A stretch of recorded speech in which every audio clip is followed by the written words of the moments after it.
Salam alaikum et bonjour à tous. Alors dans cette vidéo, on va voir la famille des entérobactéries. On va voir quelques généralités, une simple introduction. Après, on va voir chaque espèce dans une vidéo à part. Alors pour commencer, entérobactéries. Alors entéro, ça provient du mot entérocyte. Alors vous savez, entérocyte, c'est la cellule intestinale. Donc les bactéries, on va les trouver dans le tube digestif. Elles vivent en commensalisme, donc ce sont des bactéries commensales du tube digestif. Mais on a d'autres espèces, certaines espèces, qui sont pathogènes strictes, c'est-à-dire elles vont provoquer des maladies selon le pouvoir pathogène. Et on a d'autres qui sont pathogènes opportunistes, c'est-à-dire elles vont profiter de l'immunodépression du patient et elles vont déclencher des maladies, des pathologies spécifiques. Voilà, donc on va voir chaque espèce à part et on va comprendre la physiopathologie. Alors les caractères, donc on a des caractères structuraux, après culturaux et biochimiques. Structuraux, ce sont des bacilles grammes négatifs. Ils sont mobiles. Alors elles sont mobiles par cils péritris. Et voilà. Après, on a d'autres espèces qui sont immobiles. C'est le cas de Klebsiella pneumoniae ou bien Shigella sonii. D'accord. On a deux espèces qui sont immobiles. Voilà. Parfois, ils sont capsulés, c'est-à-dire on va trouver la capsule. Alors, on sait que la capsule, c'est un élément facultatif. C'est le cas de Klebsiella, qui peut être parfois capsulé. Par rapport aux caractères culturaux, c'est des bactéries anaérobies facultatifs et ils ne sont pas vraiment exigeants, ils sont non exigeants. L'incubation elle va prendre 18 heures. Donc on va les cultiver dans des milieux de gélose ordinaire nutritif. C'est le cas du milieu ectoène. L'ectoène, c'est un milieu préféré. C'est une gélose, tout simplement. C'est une gélose. On va cultiver les entérobactéries. Voilà, donc la température, elle va être localisée entre 35 et 37 degrés. D'accord. Donc les caractères biochimiques, c'est des bactéries qui fermentent le glucose. عندهم nitrate réductase, voilà, عندهم cette enzyme. Oxydase positive, que chez Plesiomona, pardon. Alors que chez Plesiomona, on a l'oxydase positive. Alors les autres, elles ont oxydase négative. Donc les bactéries, les entérobactéries, elles ont oxydase négative, c'est-à-dire elles ne possèdent pas cette enzyme, sauf Plesiomona, d'accord. Voilà. Alors la taxonomie, c'est-à-dire la classification. Bon. Je préfère qu'on voit Alors le domaine c'est prokaryotes, donc c'est des prokaryotes. Le règne c'est le règne bactérien et l'embranchement donc c'est des protéobactéria. La classe c'est des gamma protéobactéria. L'ordre c'est des entérobactériales. La famille c'est des enterobacteriaceae. Le genre par exemple, là on va prendre le genre Escherichia. L'espèce c'est Escherichia coli. D'accord, coli c'est l'espèce, le genre Escherichia. Bon, là, c'est presque la même chose. On a juste mis le domaine, le phylum, la classe et l'ordre. Alors, voilà, la famille, donc le genre, il y en a plusieurs. Les plus rencontrés, c'est Salmonella, Escherichia, Yersinia, Shigella, Morganella, Serratia. Donc, je vous une petite. Donc c'est la culture le milieu ectoène. Par exemple, là on voit les colonies qui se sont formées le milieu. E. coli par exemple, il y a une couleur jaune orangée avec des précipités biliaires autour des colonies. On a Salmonella qui va donner des colonies de couleur verte vraiment foncée, avec un centre de couleur noire. Donc là vous voyez très bien. Bon, c'est un peu flou, mais un petit peu. Donc c'est ça en fait le milieu ectoène. C'est une gélose. Alors les structures antigéniques, c'est-à-dire où comme antigène. L'antigène O, l'antigène H, l'antigène capsulaire. Et voilà, donc c'est tout. Alors l'antigène O, vous savez, donc ce sont des bacilles grammes négatifs, c'est des grammes négatifs, c'est le LPS. Le LPS a la spécificité O, d'accord, les grammes négatifs. Alors c'est un antigène somatique au niveau de la paroi de nature lipopolysaccharidique. Un autre trois parties, lipide A, corps oligosaccharidique et une chaîne polyosidique latérale. Alors le lipide A, donc c'est un antigène à chaîne longue.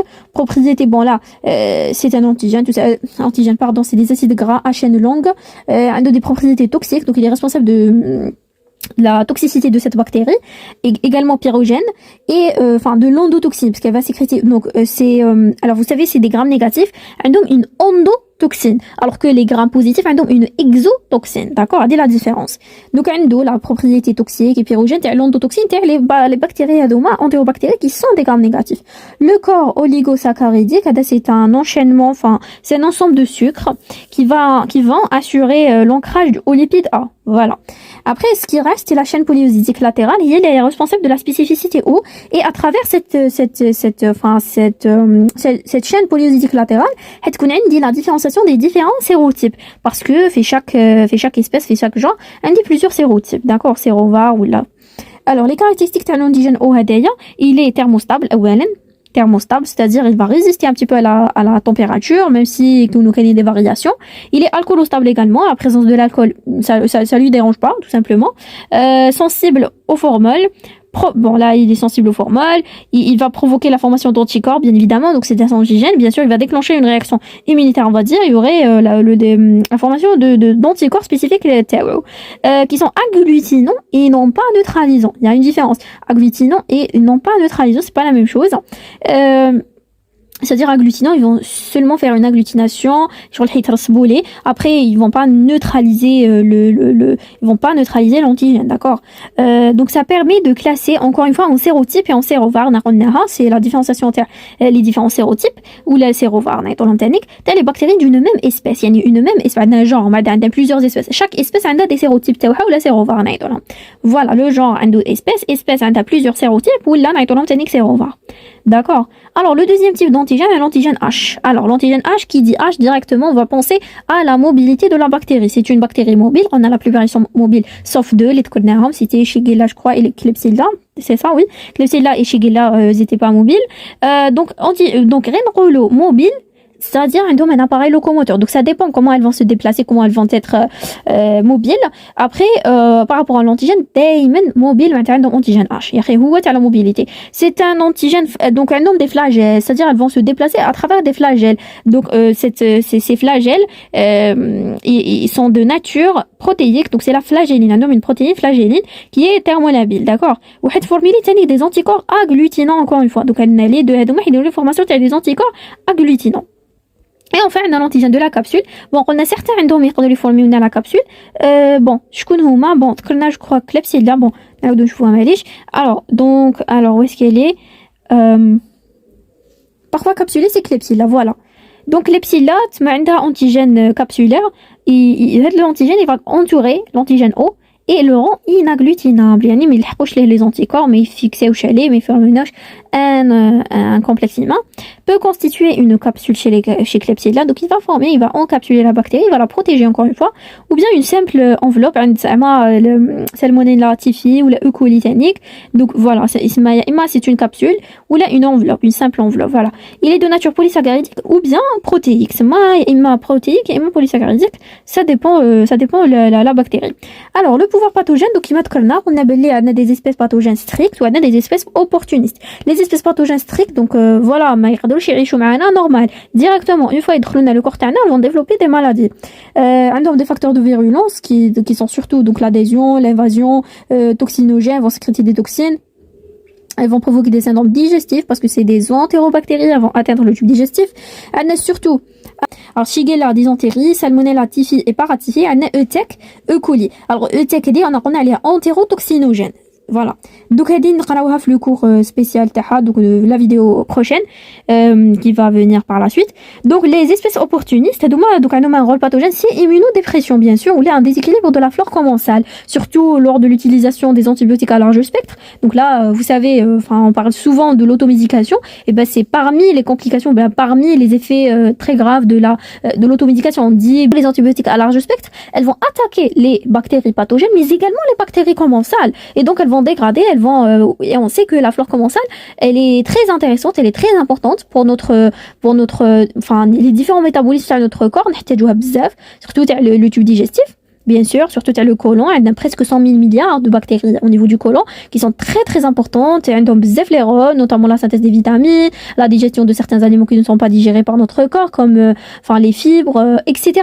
Elle a plusieurs rôles. Et donc là, le patient il va rentrer dans une immunodépression, l'immunité parce qu'il y a un rôle tanif l'immunité.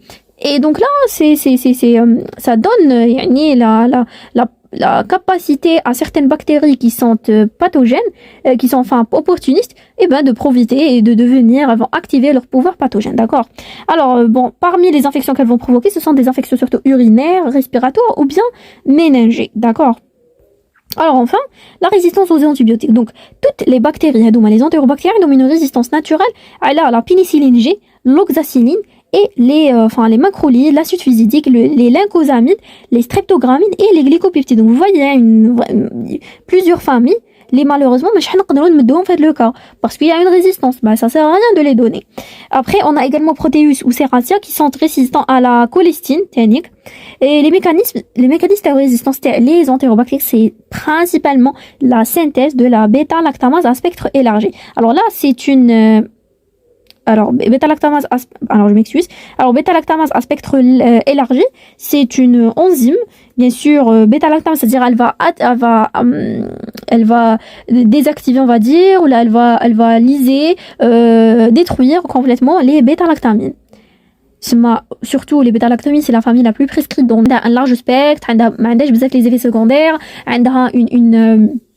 une activité très importante, elle va inhiber la synthèse de la paroi, et donc une fois la synthèse bien sûr la bactérie complètement ne peut pas être synthétisée tout simplement, et donc une fois qu'on a une bêta-lactamase, c'est très compliqué, de traiter les infections les qu'on a une bêta-lactamase à spectre élargi. Enfin donc là on va voir les espèces qu'il y a dedans. Donc il y a Escherichia نلقاو فيها E. coli, alors نلقاو فيها coli في الحقيقه هذيك E c'est Escherichia. Salmonella عندنا تيفي, paratyphile A ou B ou C, وعندنا تيفي murium.